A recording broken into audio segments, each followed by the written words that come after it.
ce noble compagnon radiyallahu ta'ala anhu. Un immense privilège. 7 mois. Il y en a, ils souhaitent juste voir le Nabi sallallahu alayhi wa sallam en rêve. Le prophète il a dit Man ra'ani fil manam faqad ra'ani haqqa fa inna shaytan la yatamathalu bi. Celui qui m'a vu en rêve m'a réellement vu, car le diable ne peut pas prendre mon apparence. T'imagines? Là, c'est 7 mois chez lui. Allahu Akbar. Regardons maintenant ce qu'Abu Ayyub radiyallahu anhu a fait pour accueillir le prophète sallallahu alayhi wa sallam. Sa modeste maison était sur 2 niveaux. Il y avait un rez-de-chaussée et un étage au-dessus. Abu Ayyub proposa au prophète sallam par respect d'habiter au premier étage. Mais le prophète sallam refusa et il lui a dit qu'il serait mieux qu'il reste dans le rez-de-chaussée. Pourquoi? Parce qu'il y a des va-et-vient, des gens qui viennent le visiter. Pour pas donc le déranger, c'est plus facile pour lui d'être au rez-de-chaussée. Ça éviterait de déranger constamment Abu Ayyub. Subhanallah. Abu Ayyub il monte au premier étage avec son épouse. Donc ils sont ensemble, ok. Abu Ayyub il dit à sa femme, allons-nous dormir au-dessus du prophète sallallahu alayhi wa sallam? Sa femme lui demande, que faire donc? Il lui a dit que chacun d'entre nous prenne un coin dans l'extrémité de la chambre pour pas être au-dessus de lui. Et donc ils se sont rapprochés du mur et ils passèrent une nuit qui n'était pas facile. Le lendemain, il va voir le prophète, il lui a dit, Ya Rasulallah, monte-toi à l'étage. Monte à l'étage, j'arrive pas à m'y faire avec cette idée d'être au-dessus de toi. Et avant que le prophète sallam ne monte, il y a eu 2 événements qui sont marquants. Abu Ayyub préparait tous les jours à manger et à boire. Et il amenait ça au prophète sallam. En revenant prendre les restes, il appelait sa femme pour manger les restes du plat du prophète sallam en cherchant les traces des doigts du prophète sallam sur la nourriture pour manger au même endroit. Un jour, en préparant à manger, il renversa de l'eau. Et ils étaient à l'étage. Ils n'avaient ni céramique, ni carrelage, ni ce qu'on a aujourd'hui. C'était un sol qui n'était pas imperméable. Donc l'eau renversée risquait de tomber sur le prophète sallam. Et supposons qu'une goutte ou 2 tombe sur le Nabi sallam. Bon, à l'époque, il n'avait pas de serviette, etc. Il n'avait qu'une robe qu'il avait achetée pour sa femme, pour qu'elle la mette durant la fête de l'Aïd. Il l'a pris, il l'a coupé en 2 et il a donné la moitié à sa femme. Elle a commencé à nettoyer rapidement l'eau afin qu'elle ne tombe pas sur le prophète alayhi salatu wassalam. Ce même jour, il descend au prophète sallam avec de la nourriture, et cette histoire elle est rapportée par l'imam Ahmad al-Musnad. Il lui descendit de la nourriture contenant de l'ail et de l'oignon cru. Il le pose devant la porte et quand il revint plus tard, il voit que le repas il est tel qu'il l'a posé. Il s'est dit, le prophète doit sûrement m'en vouloir. S'il ne l'a pas mangé, il m'en veut. Alors, il demande au prophète sallam, qu'est-ce qu'il en est? Il lui demande, pourquoi tu ne l'as pas mangé? Est-ce qu'on a fait quelque chose de mal? Et là, ce qui est beau, c'est que Abu Ayyub, il y a quoi ici? Il y a chez lui une remise en question. Et malheureusement, chez beaucoup de musulmans, on ne voit plus cette remise en question. Beaucoup de musulmans, ils font des péchés, ils désobéissent à Allah en secret, en public. Ils savent que telle chose est un ordre, telle chose est un interdit. Il fait comme bon lui semble, sans culpabiliser, sans regretter, sans se remettre en question. Et ça, c'est un vrai problème, ça. Parce que si c'est un indicateur de quelque chose, ça indique quoi? Ça indique que l'état du cœur est très fatigué. Il n'est pas assez entretenu. Le cœur, quand il est bien entretenu par la mise en pratique du din d'Allah, la personne, elle trouve une force dans la mise en pratique de la religion. Elle arrive à faire ce qui est obligatoire, même si parfois c'est difficile. Parce qu'on est stigmatisé, on est montré du doigt, etc. Parfois c'est difficile. Et on le sait. On le sait que par exemple nos sœurs qui ont porté le hijab, c'est pas facile pour elles. Et on implore Allah tabaraka wa ta'ala de leur donner énormément de récompenses pour ce qu'elles endurent. On implore Allah azza wa jal de les protéger de tout mal. Et d'aider nos sœurs qui n'ont pas encore franchi le pas, de le faire. Et subhanallah, ici, il y a des gens qui vont manger l'usure dans des transitions commerciales et voilà, ils ne calculent même pas. Ils ne se remettent pas en question. Ils ne culpabilisent pas. Et vous avez vu Abu Ayyub comment il a réagi? Il demanda au prophète s'il l'avait fâché. Le prophète lui a dit non. Abu Ayyub le demanda, pourquoi tu n'en as pas mangé? Il a expliqué comme quoi les anges sont gênés par les odeurs qui gênent les hommes. Et comme le prophète est constamment en contact avec l'ange Gabriel, qui vient pour lui révéler les versets d'Allah tabaraka ta'ala, eh ben, il a préféré ne pas quoi? Manger ail et oignon. Pour information, il est déconseillé, surtout quand on vient à la mosquée, de manger ail et oignon cru. Ok? Et dans le cas où quelqu'un mange cela, parce que quand tu viens avec cette odeur, ben, l'odeur elle peut gêner tes voisins. Ben, au moins, essaye de te brosser les dents avant. Voilà, fais le nécessaire. Siwak, quelque chose. Pourquoi? Pour que cette odeur disparaisse. Et là, on a parlé de quoi? D'ail et oignon. Malheureusement, il y en a certains, ils rentrent ici avec l'odeur de la cigarette. Ou bien d'autres qui viennent, malheureusement, ils font aucun effort. Ils viennent de finir le travail, on peut comprendre, mais au moins essaye, dans la mesure du possible, de mettre un vêtement de rechange ou ne serait-ce que des chaussettes de rechange dans un sac quand tu viens à la mosquée. Ok? Cet endroit-là, c'est pas n'importe quel endroit, la mosquée. C'est un endroit qui mérite énormément de respect. Abu Ayyub radiyallahu anhu, il lui a dit: est-ce qu'ils sont interdits à la consommation? Il lui a dit non.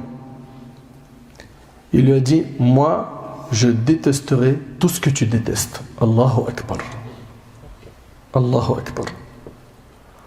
À partir de maintenant, je déteste tout ce que tu détestes. C'est comme ça qu'on agit avec le prophète sallallahu alayhi wa sallam. Soyons sincères, s'il vous plaît.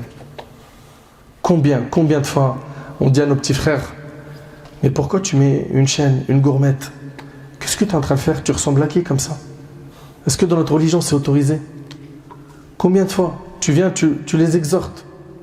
Ou bien nos sœurs qui des fois vont mettre des choses qu'elles n'ont pas le droit, perruques, faux ongles, etc. Mais le Nabi sallallahu alayhi wa sallam, il a dit quoi par rapport à ces choses-là? C'est contraire à Sunan al-Fitra par rapport aux ongles, etc. Est-ce qu'on fait tout pour lui ressembler, alayhi salatu wa salam? Mettre en pratique ce qu'il a dit? Donc ça, c'était le prophète sallallahu alayhi wa sallam qui est resté chez Abu Ayyub pendant 7 mois. 7 mois. Subhanallah. Vous savez, Allah tabaraka wa ta'ala, quand il s'adresse à nous dans le Coran et qu'il nous invite à revenir vers lui, à nous diriger vers le chemin du paradis, les verbes qui sont utilisés, ils sont à l'impératif et il y a toujours cette notion de hâtez-vous, précipitez-vous. Regardez ici, Allah Ta'ala, il dit quoi? Fafirru ilallah. Inni lakum minhu nadhirun mubin. Fuyez donc vers Allah. Moi, je suis pour vous de sa part un avertisseur explicite. Voilà ce qu'il dit ici, Nabi Hassan. Fuyez vers Allah. Et malheureusement, il y a beaucoup de gens aujourd'hui, je ne généralise pas, qui ne fuient pas vers Allah, mais ils fuient Allah. Tu viens, tu le dis, viens, on parle un peu d'Allah. Qu'est-ce qu'il y a? Tu dis, non mais t'as vu, j'ai juste une mission là, t'as vu, je vais venir, hein, t'inquiète pas. Hein. Voilà, en plus, quand tu parles là, les hadiths là, c'est trop bien. Hein. Vous les connaissez, hein, les esquiveurs de rappel. Eux, ils ont des doctorats pour t'esquiver. Tu viens vers eux, ils disent, oh, alerte, muse. Alerte, muse. Alerte, muse. Mais toi, t'es quoi, toi? T'es pas muse? Dis-nous, t'es où? Dans quel camp? Comment alerte? T'imagines quelqu'un il tend la main pour te faire évoluer dans ta pratique religieuse, t'aider à aller au paradis, alerte. Mais ça montre que Shaitan il t'a cuisiné à petit feu. Dans pas longtemps, il va te grignoter. T'es un petit jouet d'Iblis. Sois un bonhomme, sois sahih, sois fort. T'es sérieux là? T'es allergique au rappel. T'es allergique à ceux qui t'amènent vers le bien. T'es allergique à celui qui dit viens on va à la mosquée. Non, parce que t'as vu, je suis pas propre, t'as vu? Je suis pas propre, t'as vu? Ça veut dire quoi, t'es pas propre? T'es toute la journée à la janaba, H24, t'es junub. Ça veut dire que t'es en impureté majeure, t'as une éjaculation, t'es sérieux toute la journée, H24. C'est quoi cette vie que tu mènes là? C'est une folie. Et voilà, donc il y en a plein comme ça qui vont prétexter. Ils vont venir comme ça avec des mensonges, des faux prétextes pour pas se rapprocher d'Allah. Ah, qu'est-ce que c'est triste. Allah tabaraka wa ta'ala a dit Yawma la yanfa'u malun wa la banun illa man ata Allah biqalbin salim. Le jour où ni les biens ni les enfants ne seront d'aucune utilité sauf celui qui vient à Allah avec un cœur saint. Le jour du jugement, ni ton argent ni ta famille seront utiles. La seule chose qui sera utile, c'est que tu viennes à Allah avec un cœur saint. Ce cœur, tu as une obligation de l'entretenir. Et ce cœur-là, pour lui donner la pêche, Ce qu'il lui faut, c'est quoi? C'est pas aller à la salle de sport et pousser la barre. Hein. C'est venir ici. C'est ici la salle de sport du cœur. La mosquée. D'écouter des rappels. Ça, c'est la salle de sport du cœur. D'écouter le Coran. Ça, c'est la salle du sport du cœur. D'apprendre le Coran, d'apprendre la religion, de venir faire tes prières ici, d'étudier din. Ça, c'est la salle du sport du cœur. On les voit toute la journée, ils sont là, ils se prennent la tête sur quoi? Sur leur apparence. Et surtout pour l'été. Il faut pouvoir mettre des débardeurs, il faut pouvoir montrer les tablettes de chocolat dans les stories. Hein? Bah ouais, il faut que je leur montre, moi, que ça paye. J'ai pris un coach, en plus en nutrition, j'ai fait un effort de ouf. Et ils sont là, ils mettent le paquet sur quoi? Ils mettent un paquet sur l'extérieur. Moi, je vais vous donner un exemple qui va vous parler, qui sera frappant. Quelqu'un, il achète un super beau lustre pour sa villa. Une fois qu'on a sorti le lustre du carton, le carton, qu'est-ce qu'on en fait? Allô? On le jette. Est-ce que vous avez déjà vu quelqu'un accrocher le carton et mettre le lustre quelque part à côté? Et si quelqu'un il fait ça, vous allez lui dire quoi? Hein? Ouais, il y a quelque chose, il y a un dysfonctionnement. Redémarre la machine, c'est vrai ou pas? Il y a un bug, c'est pas normal. Et bien aujourd'hui c'est ça. Le corps c'est ce carton et le cœur c'est le lustre. On se prend la tête que sur le carton.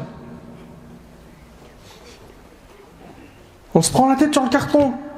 Ah, le carton, t'as vu comment il est? Waouh, mashallah. Lourd. Vous prenez la tête sur le carton et le lustre. Mais c'est ça le plus important. C'est le cœur. Et le cœur, je le répète, c'est là-dedans où il y a quoi? Il y a la foi. Et la foi, elle augmente avec les bonnes actions et elle diminue avec les péchés. Ibn al-Qayyim, rahmallah, il dit des paroles merveilleuses. Il dit que la foi de la personne devient complète avec deux choses. Savoir différencier le bien du mauvais. Savoir les différencier déjà. Wallah al-Azim, c'est une catastrophe qu'aujourd'hui, il y en a certains, ils n'arrivent même plus à faire la différence entre ce qui est bon et ce qui ne l'est pas. Le mal, il le voit comme quelque chose de bien. Tu dis aux petits jeunes, mais qu'est-ce que tu fous dans une chicha avec toutes ces filles? Qu'est-ce que ce son? Il dit, mais qu'est-ce que... Ouais, arrête, il y a quoi? J'ai fait quoi? Il n'y a rien, t'abuses toi aussi. Khalouna naïch un peu. C'est ça la vivance. La vivance, elle est dans la désobéissance d'Allah.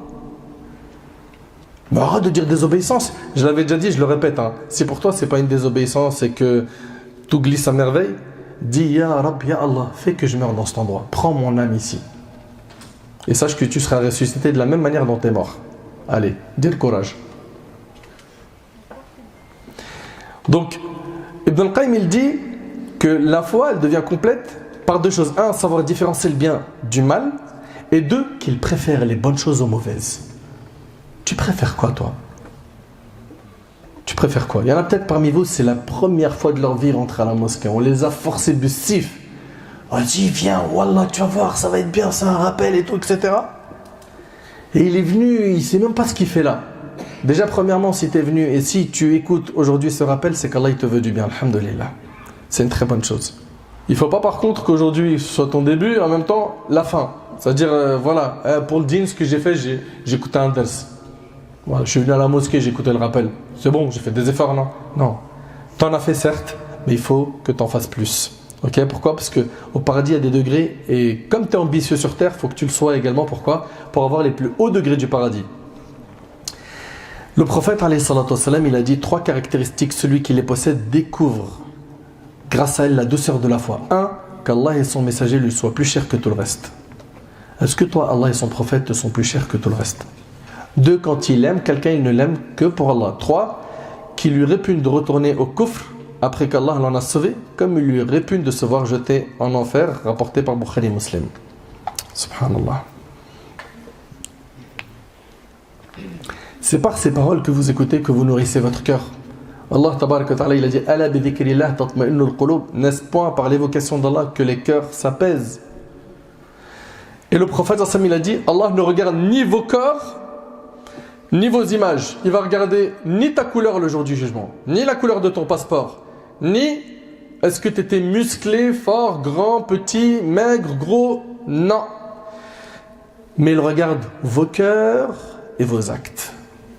Donc rappelle-toi du lustre et du carton. Concentre-toi sur ton cœur. Purifie-le par la prière. Demande à Allah, fais des doigts. Ya Rab, j'ai envie de revenir vers toi, c'est dur. La fréquentation, l'environnement. Mes potes, qu'est-ce qu'ils vont dire de moi quand je vais les lâcher? Eux qui m'amenaient que au haram. Je suis tiraillé, ya Allah, j'aimerais bien venir vers toi. C'est dur. Parle avec ton Seigneur, demande-lui, il te donnera la force. On n'a pas une invocation qui dit Allahumma a'inni ala dhikrika wa shukrika wa husni ibadatik. Oh Allah, aide-moi à quoi? T'évoquer, te remercier et à bien t'adorer. Mais ça se demande à Allah. Allah Ta'ala il dit, oh mes serviteurs, vous êtes tous dans l'égarement, excepté ceux que j'ai guidés. Demandez-moi la guider, je vous l'accorderai. Demande-la. Allah Ta'ala, c'est le riche, celui qui est capable de tout. Il va te donner la guider. Mais recherche-la, fais un objectif. Parce que tu es de passage sur terre. Le passage ici, il est court. Le prophète a dit, ma communauté vivra entre 60 et 70 ans. Peu d'entre eux dépasseront cet âge. T'as quel âge? Regarde dans le rétro, combien d'années sont déjà passées? Jusqu'à maintenant, tu es encore absorbé par la dunya, par le haram, par le monde du faux. Mais jusqu'à quand? Jusqu'à ce que l'ange de la mort vienne prendre ton âme? Et que ce soit trop tard. Et que tu dises comme certains, Rabbi rji'un la'alli a'malu salihan fima tarakt. Seigneur, fais-moi revenir sur terre afin que je fasse le bien. J'ai pas assuré. Tu n'auras pas cette deuxième faveur de revenir sur terre. Donc c'est maintenant que tout se joue. C'est maintenant qu'il faut tout faire pour construire ta demeure dernière.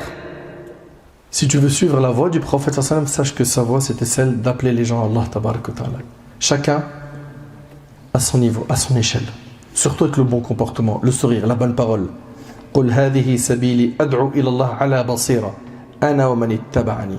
Dis, voici ma voie, j'appelle les gens à Allah, moi et ceux qui me suivent. Et je le dis, je le répète, il y a des gens qui viennent nous faire des rappels. Si on répond à ces rappels comme il le faut, en mettant en pratique le dîn, wallahi al-azim, on va gagner beaucoup. Beaucoup, subhanallah. Le prophète, alayhi salatu wassalam, il a dit Tauba. Félicitations à celui qui m'a vu et a cru en moi. C'est les compagnons. Et Tauba puis Tauba à ceux qui ont cru en moi et ne m'ont pas vu. Et il a dit également que viendra une période où la pratique de la religion sera difficile, comme si quelqu'un tenait une braise de feu dans sa main, n'est-ce pas? Que celui qui pratiquera sa religion, à ce moment-là, il aura la récompense de 50 hommes. On lui a dit 50 hommes parmi nous, c'est-à-dire parmi les compagnons, ou parmi eux? Il a dit parmi vous. C'est-à-dire vous vous accrochez à votre religion dans les moments où c'est difficile, vous avez la récompense de 50 compagnons. La récompense, elle est grande. Grande. N'oubliez pas, s'il vous plaît, barakallahu fikum, le titre de cette conférence. Sache, mon frère, ma soeur, que le prophète n'est pas obligé d'être avec toi pour que tu te tiennes bien. Certes, si l'un d'entre nous est toujours avec un homme pieux, un savant, quelqu'un de science, il n'osera pas faire de péché.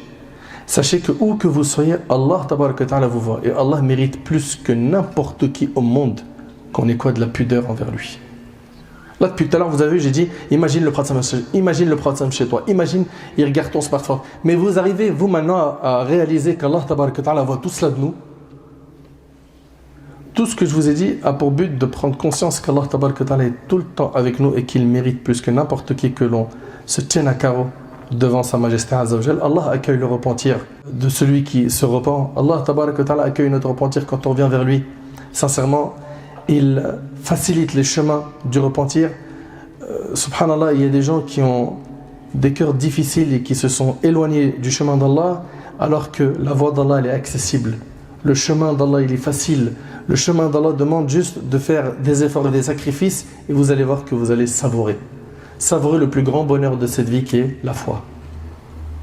Une fois que tu as goûté à ça, la douceur de la foi, ça y est, tu ne peux plus t'en passer. Vous savez, après tout ce que vous avez entendu, Yawm al-Qiyamah, c'est deux choses l'une. Soit tu seras heureux d'avoir écouté tous ces rappels et tu les as mis en pratique. Ils ont été la cause de ta réforme. soit tu vas regretter infiniment de ne pas avoir écouté tout ce qu'on t'a dit sur terre. Tu veux être de quelle catégorie de personnes? Tu veux être de ceux qui vont venir Yawm al-Qiyamah, ils vont voir leur sort, ils vont dire si seulement. Si seulement.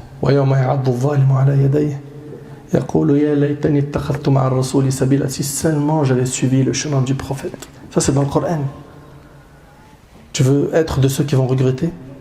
Empresse-toi donc, mon frère ainsi que toi, ma sœur, de revenir vers Allah et d'adopter l'attitude, le comportement de notre bien-aimé alayhi salatu wassalam, de suivre ce modèle qui est le modèle qu'Allah tabaraka ta'ala a envoyé pour l'humanité. Ne soyons pas dans l'insouciance, revenons vers Allah avant qu'il soit trop tard, et alhamdulillah, la porte du repentir elle est encore ouverte. Alhamdulillah, quand tu reviens à Allah subhanahu wa ta'ala, Allah il se réjouit de ton repentir. Allah subhanahu wa ta'ala il peut même changer tes mauvaises actions en bonnes. Il va te faciliter la voie de la guider et tu verras que tu pourras vivre enfin une vie pleine de bonheur, une vie stable, une vie pleine de joie et de spiritualité, une vie qui est magnifique. Et ça c'est juste un avant-goût ici sur terre. Et dans l'au-delà, là ça sera quoi? Al-Jannah. Allahumma ja'alna min ahli al-Jannah ya Rabb. J'implore Allah tabarak wa ta'ala de nous pardonner nos manquements et j'implore Allah subhanahu wa ta'ala de nous ramener vers la voie de notre bien-aimé alayhi salatu wassalam. Je vous remercie énormément pour votre écoute attentive. J'implore Allah subhanahu wa ta'ala de vous récompenser. J'implore Allah tabarak wa ta'ala de nous pardonner nos manquements.